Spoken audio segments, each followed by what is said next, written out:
В описании я оставлю все контакты. Те, кто хочет помочь, я думаю, таких много. Вот вам, пожалуйста, есть возможность это сделать. Так что давайте все объединимся и спасем Якутию наконец-то от этой беды.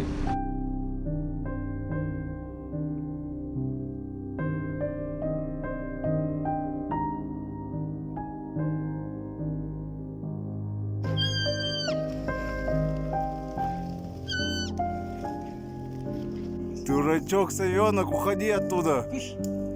Кыш! Я его, по-моему, ослепил. Да.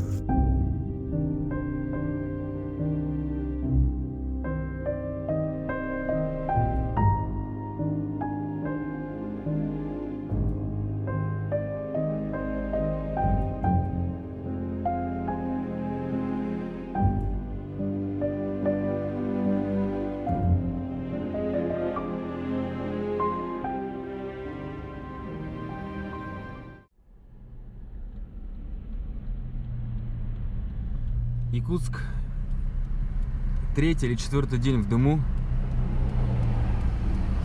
Но сейчас вроде такое ощущение, как будто бы полегче. Вот сегодня 19 июля. Еще вчера был такой прям сильный густой дым. В городе так тяжело дышалось. Хотя я вчера был на реке. В принципе, на реке было нормально. Хоть вокруг дым, но мы там сходили в баню, купались, и, ну, признаюсь, и вот лично я дискомфорта сильного не испытывал.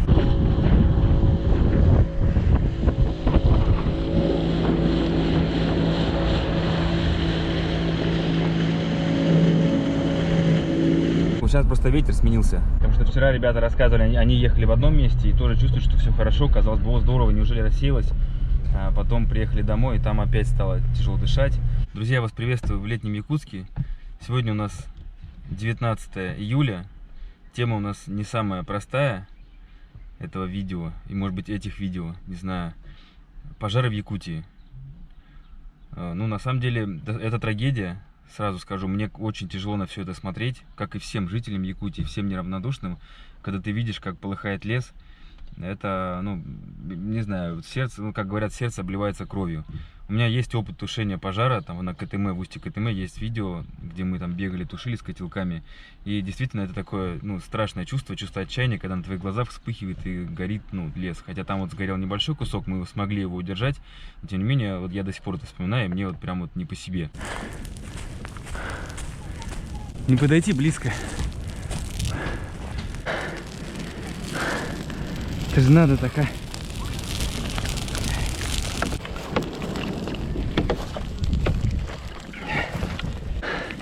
Сейчас, по сути...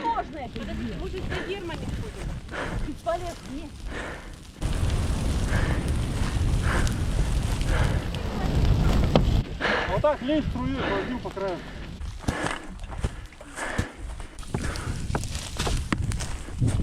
Я достаточно долгое время за эту тематику не брался, молчал, меня уже начали ругать, почему молчишь, почему все освещают, а ты не делаешь. Ну, во-первых, я никогда не поддаюсь общему, как все.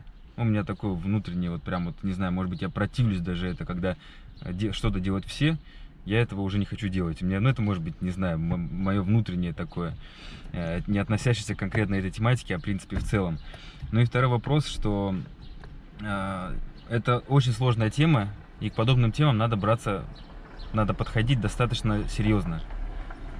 И поэтому вот меня начинает, почему ты не освещаешь там какие-то проблемы, трудности. Вот бывает, что вот, ну, реально любой процесс, мое твердое убеждение, очень сложен. Вот даже взять пожары, да, это тоже достаточно объемная тема. Нужно понимать причинно-следственные связи происходящих процессов. Но я сейчас в целом говорю, да, нужно понимать, как идут эти процессы, да, и понимать ресурсную базу, которая направлена на текущие задачи, насколько она соответствует этим задачам, насколько она пополнима, либо наоборот исчерпаема. Ну, это так, если вкратце. То есть это крайне-крайне сложный вопрос. Я ломал голову, я пытался найти информацию объективную, я за объективность. Вот поддаваться, извините меня за слово истерии, Я не намерен. Ну, может быть, вы меня будете за это ругать, там, какая истерия, это же так плохо, так печально. Да, это очень плохо. Я повторюсь, это легкие планеты, даже в масштабах планеты это крайне сейчас, это беда для всех жителей Якутии, для всех жителей планеты. Особенно это еще большая беда для тех, кто живет рядом с этим пожаром, чьи дома погорели или чьи дома сейчас на грани того, чтобы погореть. Это очень-очень, повторюсь, печально. И я не говорю, что это... Но вопрос, почему я называю это массовой истерией, потому что я знаю, как эти процессы ну, специально раздуваются, это тоже есть. То есть вот вбрасывается, берется объективно какая-то трагедия и начинает ее раскручивать, народ злить, и вот растет ненависть, это называется социальная напряженность и готовая к взрыву. А взрыв ничего не решит. Я в этом убежден, что взрывы подобного рода социально ничего не решают, они только усугубляют ситуацию. И я уверен, что, как правило, такие процессы управляются теми, кто совсем не желает нам добра. Ну, это вот все, что я буду говорить в этих видео, это лично мое, потому что я не претендую на объективность, да, это я просто сейчас вместе с вами хочу анализировать, потому что я пытался искать, что-то найти, но, признаюсь, невозможно найти что-то вот объективно понятное, какую-то информацию, которую ты можешь принимать за истину, исходя из нее делать какие-то логические выводы и выдавать их за, ну, истинно правильные какие-то суждения и фактологию. Это невозможно. Голову ломал как что, с Колей Васильевым, другом своим, вот начал обсуждать, и он мне стал как бы тоже искать возможность помочь. И вот неожиданно сейчас он мне сказал, сегодня в 6 часов, вот через час будет, я детали вообще не понял, говорит, сейчас на месте все разберемся. Штаб, я так понимаю, штаб, который борется с пожаром, будет заседание штаба. Ну, насколько я понял, вроде как мне разрешили там поприсутствовать и поснимать. Все как есть. Если я уже сейчас взялся за эту тему, я хочу показать ее с объективной стороны. Это, для меня это крайне важно. Я не готов вот просто так балаболить языком, ну, не будучи убежден в чем-то, вот на там 90%. Хотя я во что-то верю, но я понимаю, что я могу заблуждаться, как и многие люди. А заблуждаться в наше время это вообще элементарно. Сейчас настолько одна и та же информация преподносится под разным углом, что одни и те же вещи для кого-то могут быть крайне негативными, а для кого-то положительными, потому что люди смотрят в эти процессы глубже. Вот. Это я давно уже понял, и ну, это вот крепкое мое понимание вещей, более глубинное, поэтому я вот за подобные вещи берусь, ну, как-то более ответственно, более внимательно, насколько это возможно. Я сейчас вообще, вот повторюсь, не претендую за какую-то истину, я просто вместе с вами попробую разобраться. Сейчас мы сходим, я импровизирую, на самом деле, мы вот только решили, я решил вот сейчас взять камеру, снять, как всегда.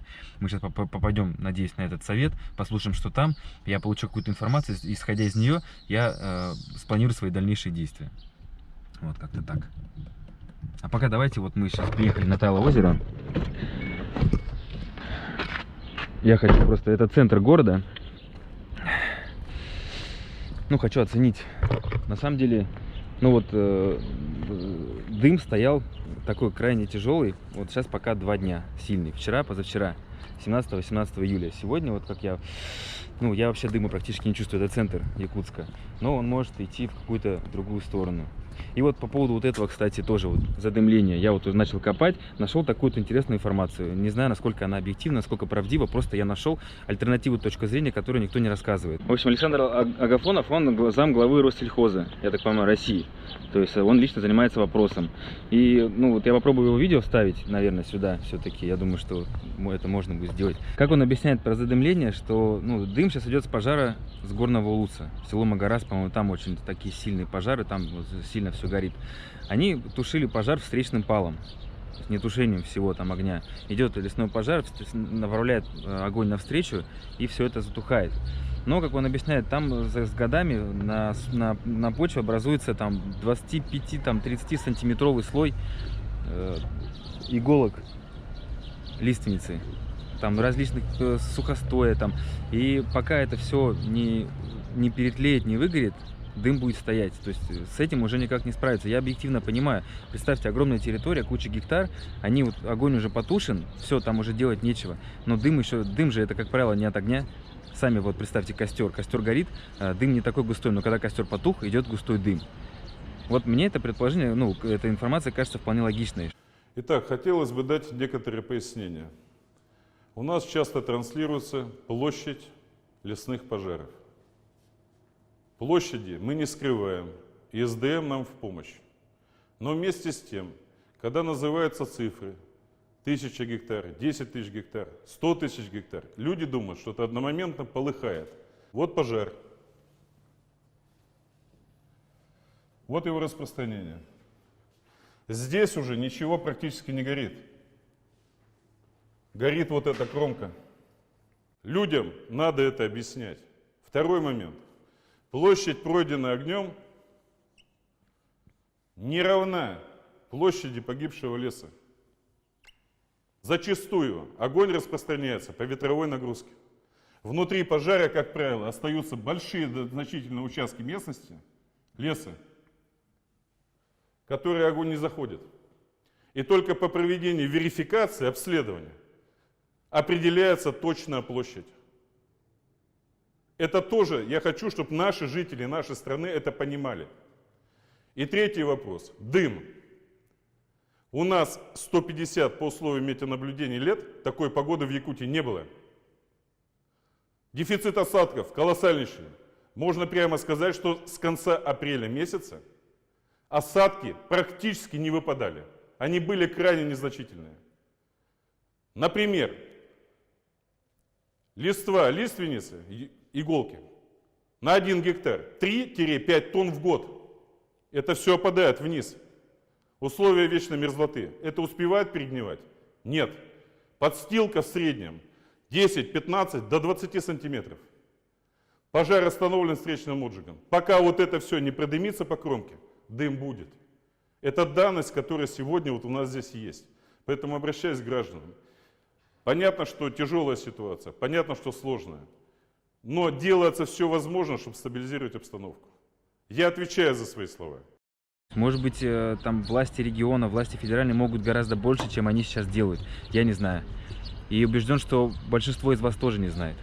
Я просто не хочу нагнетать вот этот негатив и истерию, которая сейчас нагнетается. Я хочу объективно разобраться, повторюсь. Еще раз, я не устану это повторять. Сейчас мне мысли не сразу в голову приходят какие-то правильные. Я говорю, что вот сходу импровизирую. Конечно, возможно, там за мои суждения кто-то меня сейчас будет осуждать, что вот, как ты можешь так говорить, кого-то оправдывать, там, что там, это все беспредел. Нет, это все эмоции. Здесь надо к аналитике таких вопросов, очень таких серьезных, надо подходить с холодной головой, с холодным сердцем, как говорится, да, то есть не поддавшись этому всему эмоциям. Потому что, как правило, люди поддаются эмоциям, и вот на эмоциях уже могут делать какие-то неправильные суждения. Это я тоже вот в этом убежден. Ладно, пока как-то так. Вот я сейчас погулял. Ну, честно, я не чувствую дыма. Я надеюсь, что он сейчас все-таки ушел, прошел. Да, похоже, вчера это было временное облегчение. Сейчас опять запах гари усилился. Вон дым какой везде. 6 утра, сейчас за Димой поеду. Проводим волонтеров. Опять же, в сети я видел очень много ужасных фотографий, снимков с космоса, где Якутия вся полыхает. Вот прям вся территория в непроглядном дыму и вот, в огне. И я сегодня рылся вот все утро. Я несколько часов пытался найти источники этих снимков. Я не смог найти. Если кто знает, где можно объективно найти эти снимки, сейчас, что происходит в Якутии с космоса, пожалуйста, скиньте мне ссылку на эти ресурсы, на эти источники. Я постараюсь в следующем видео их туда вставить. Понимаю, что это объективно точная информация. Ну и на самом деле я понимаю, что мне нужно посмотреть все это изнутри. Надо попасть на пожар с целью, действительно, я хочу внести в свой вклад. У меня до этого не было возможности. Правда, я понимаю, что показать вам всю эту информацию получится уже не скоро, и может быть, когда уже все это закончится, но тем не менее, да какая разница, я, по крайней мере, как волонтер смогу чем-то помочь. Тут не сам факт видео сделать. Ну и, в принципе, это тоже со своей стороны как-то что-то. В то же время очень важный вопрос о причинах этих пожаров. На самом деле, очень надеюсь, что в ближайшее время Якутия справится с этой бедой. Минимальными потерями, насколько это возможно, хотя они уже не минимальные, а максимальные.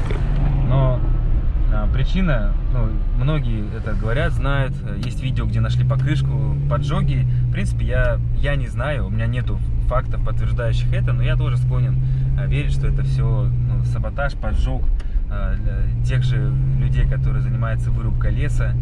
То есть я не отрицаю, что это так тоже, скорее всего, это и есть причина многих пожаров, но не всех.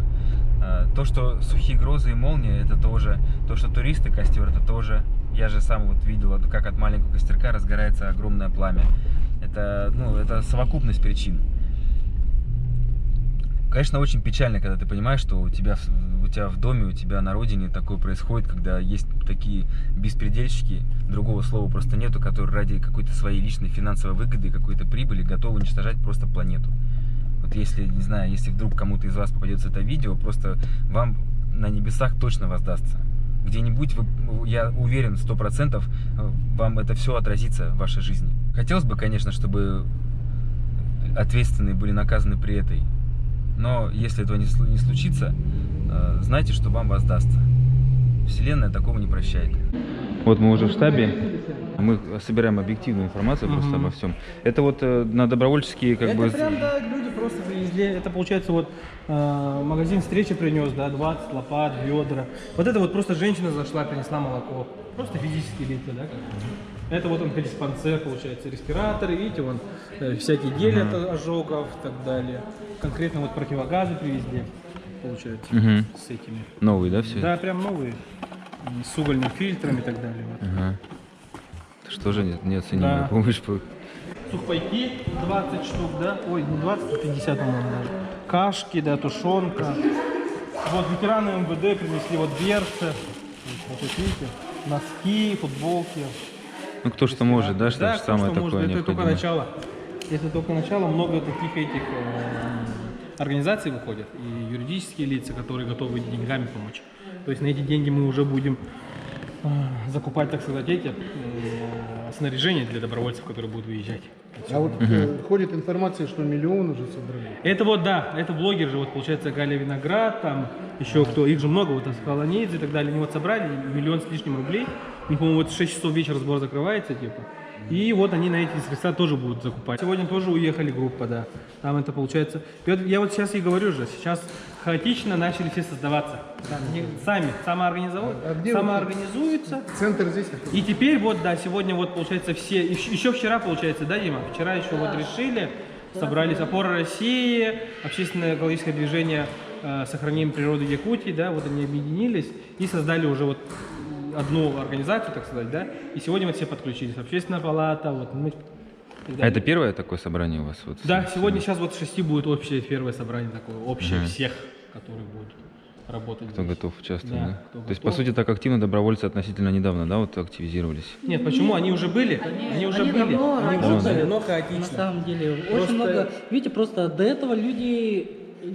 Как была ситуация? Люди сперва просто не могли выехать, не знали, что это будет. Не централизованно все было, да? Вот это? Не централизованно. Собрались и вышли, собрались и вышли, а тут сейчас будет конкретно. Потом уже вот появились общественники, которые решили объединиться, призвали ребят, добровольцев, выехали, согласовали эти действия с Минэкологией, с Якутлесресурсом и потом уже поехали. Показали это на примере, засняли, зафиксировали, распространили. Люди увидели, что так, оказывается, можно делать, это никто не запрещает, даже приветствуется. И после этого началась хаотичная вот вылазка вот всяких этих мест. Дошло до того, что люди вот буквально вот дезорганизованно ездили, не отмечаясь ни в Якутлесресурсе, нигде. Это уже начало выходить за рамки возможностей и нашего личного, получается, нашей личной ответственности. Поэтому сейчас вот мы объединились, и власть, общество, бизнес, и начали работать уже совместными усилиями для того, чтобы безопасность была.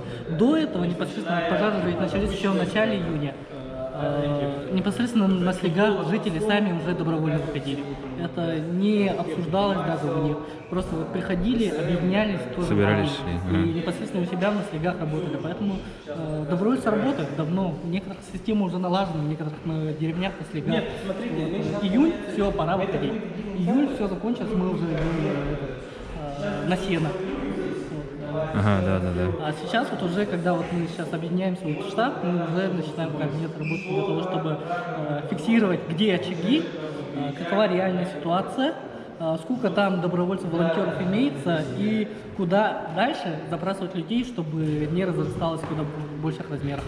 Я когда отправляю вот утром завтра все 4 машины сегодня у нас выехало, я каждому тут 500 рублей, там 300 рублей. И вот как это отчитываться? Я буду каждый раз ему звонить. Этот вопрос очень такой У него должны быть деньги, он должен по расписку вам давать. Вы все знаете, что у нас происходит.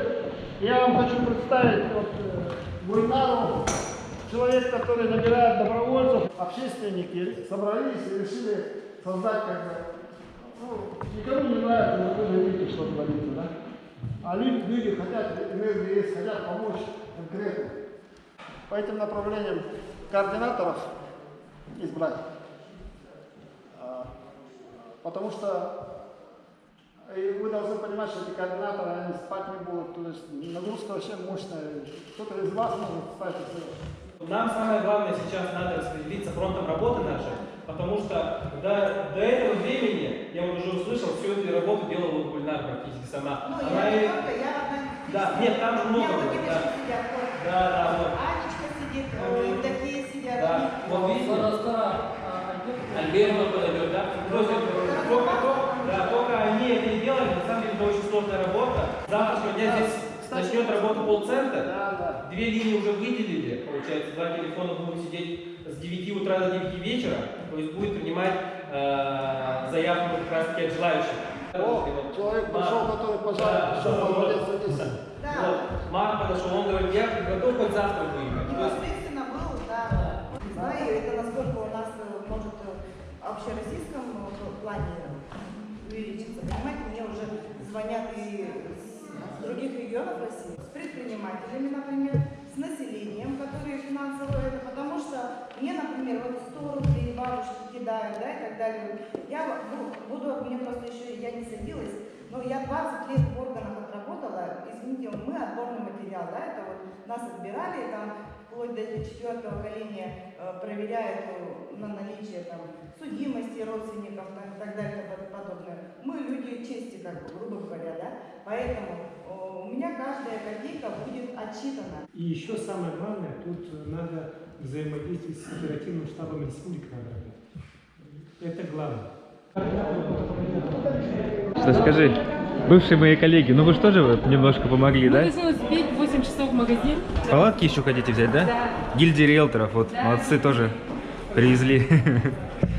Немножко помощи тоже, сейчас гуманитарной еды привезли, и вот хотят палатки тоже закупить. Если вы готовы ехать, то сейчас единственное, вот, одежду, берцы, спальники, маски. 2-3 дня будете, уже какой-то вот этот вот, потому что дальше легкие спортсайты, если вы еще спортсмен, то это еще хуже. По возвращению прям молоко пейте активно. Там на месте, если вы можете, да, оно легкие. Все понятно, спасибо большое. Да, конечно. Завтра. Завтра.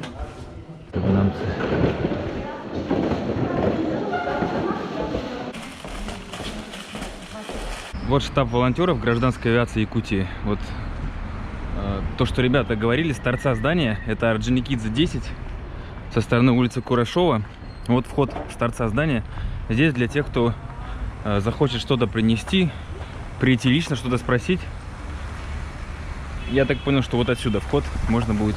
Сейчас отдаем остатки снаряжения. Вот такие надо, да, помню? Ну да. Хорошо держит. Их, по-моему, 15 или сколько-то пар привезли. Единственная проблема, что там же нужен источник воды рядом, да, чтобы их пополнять. Если рядом нет, приходится ездить за ним. Надолго хватает? Минут 5-10, да? 5-10, да.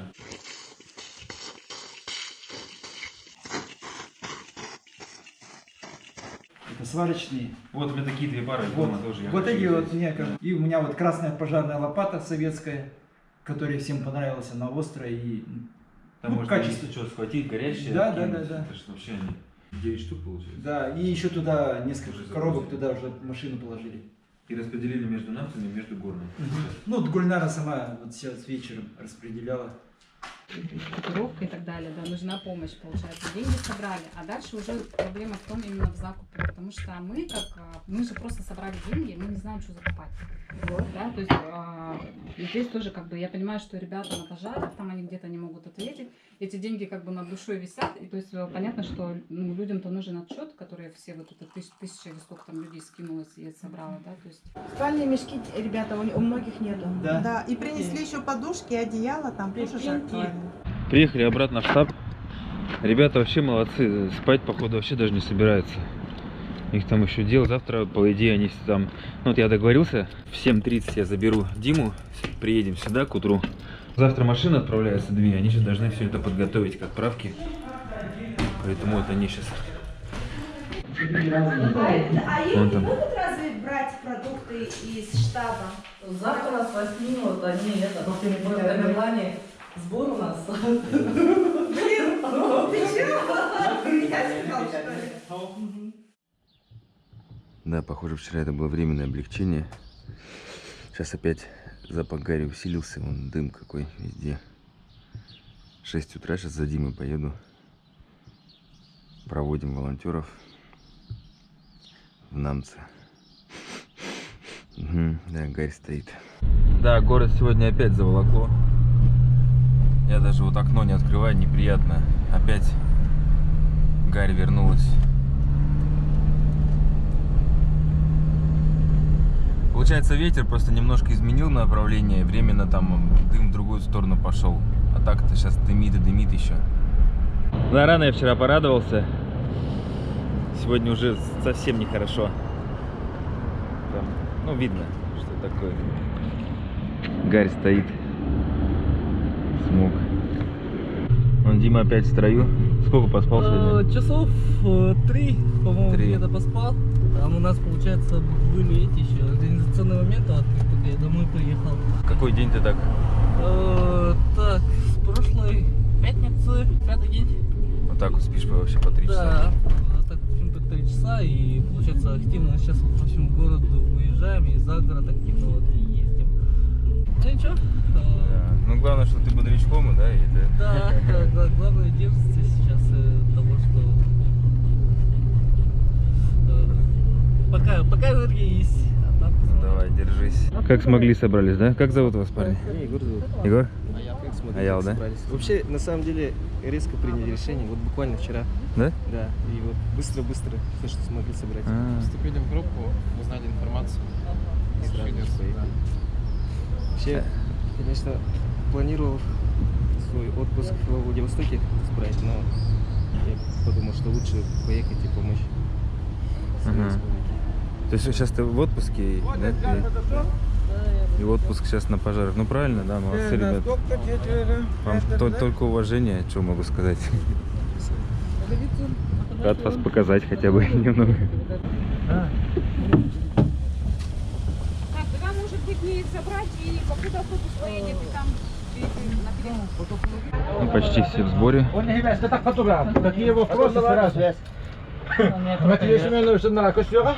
У кого без сейчас есть? По одежде вверх все взяли? Верхнюю одежду? Перчатки? Носки, ребята, самое главное, потому что наши бригады носки съели еврашки. Всегда вместе держитесь, в одного никуда не ходите, даже в туалет. Это очень важно. Вам еще скажут это все. А плюс огонь, получается, выше пояса. Уже сами самостоятельно тушить не собираетесь. Если есть средства связи, сообщите. Держитесь все время вместе группой, получается, не рассыпайтесь. Когда задымление, не увлекайтесь сильно. Можно увлечься и уйти. Всегда в группе, хорошо? Потому что можете уйти куда-то. Главное, не ругайтесь. Там будет такая острая ситуация, когда все будут на нервах и начнете друг на друга агрессировать. Олух, забывайте, вы одна команда, вы практически одна семья. Олимпийское Олух, спокойствие. да, вместе друг друга держитесь, друг друга поддерживаете. Ну, молодые, да, ну, основные моменты сказали, сильно не геройствуйте. Не геройствуйте. Рядом друг с другом старайтесь держаться. Самое главное, помните, вы идете на карауливание, на окучивание. Если скажут, что вот именно будете пожары тушить, то этот момент учитывайте. Да, будем держать этот момент, чтобы не загоняли вас непосредственно на пожар, потому что вы не самые подготовленные люди. Да. Серега, давай, удачи. Все, хорошей дороги вам. Я говорю такую правильную вещь, если кому-то станет плохо, вы не стесняйтесь, вы лучше сразу кричите, вы сразу говорите, обозначьте это, потому что человек может не заметить, как он упадет, а упадет уже его не найдут. Поэтому не стесняйтесь, это все как бы нормальная реакция организма. Все, счастливо, ребята, Все, Всё. если что, на связи. Мужики, да, всем счастливо. Вы красавчики все. Всем огромное уважение. Давайте, держитесь там командой единой. Все. Ждем видео. Ну а тут своя команда. Полевая команда ушла. Штабная команда А Марина же в группе есть, что я боюсь. в процессе. невидимого фронта. Да. Штаб тоже не спит, не ест. Конечно. Не дремлет, ночью работаем. Да, да, да. Кстати, давай я сними вот наконец. Не, Я надо- скажу на камеру. Надо осветить, да, этот момент. Вот расскажи. Ну, смотрите, тут получается, штаб мы создали, да, мы все объединились вроде бы в одной проблеме, да, пытаемся решать дела, отправлять добровольцев и так далее. К этому всему нам содействуют все люди, абсолютно все, независимо там, какие-то государственные учреждения, обычные люди, предприниматели и так далее, помогают все. Но народ, это когда нам помогает правительство выделять просто бесплатно автобусы, чтобы мы отправляли добровольцев, да, в районы, то есть в НАМС и так далее. Они увидели, что это правительственный автобус, и все начинают думать, что это все правительство делает и так далее. Ну, я очень прошу вас это не воспринимать как, что это все правительство делает. Они помогают нам, мы же не можем им отказать, верно? То, что нет, нам нужны обычные автобусы, вы нам не предоставляете правительственный автобус. Ну, это смешно на самом деле. А информацию народ начинает делать так, что это все правительство делает, это там все единороссы, все пошло-поехало. И Народ, опять негатив пошел, да? прошу понять, как есть. Они же все придут на этот, на пост ГАИ, да? Нет, они приедут сюда. Да? С двух часам, да? Хорошо. Запишите, это вот Эндор. И те, кто смеет кабель, долларов, нет. Я просто... Вот сейчас в процессе совещания рабочего еще поступило. А я отвлеку вас немножко от вашей работы. Вы уезжаете уже скоро, да? Ну, сегодня, да, опять в Горный. В Горный. А приехали ночью, часа в 3-4? Ночью, да.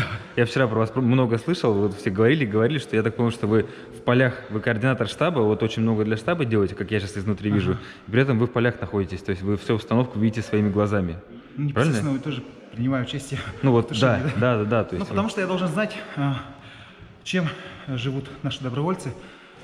Ну, и я просто вижу ту острую нехватку, что могло бы нам помочь быстрее задушить пожары. И вы сейчас даже обсуждали, что нужно трактор приобрести. То есть есть ресурсы, которые могут позволить, да, сейчас? К нам обращается очень много таких неравнодушных людей. Некоторые из них обладают соответствующими финансовыми возможностями.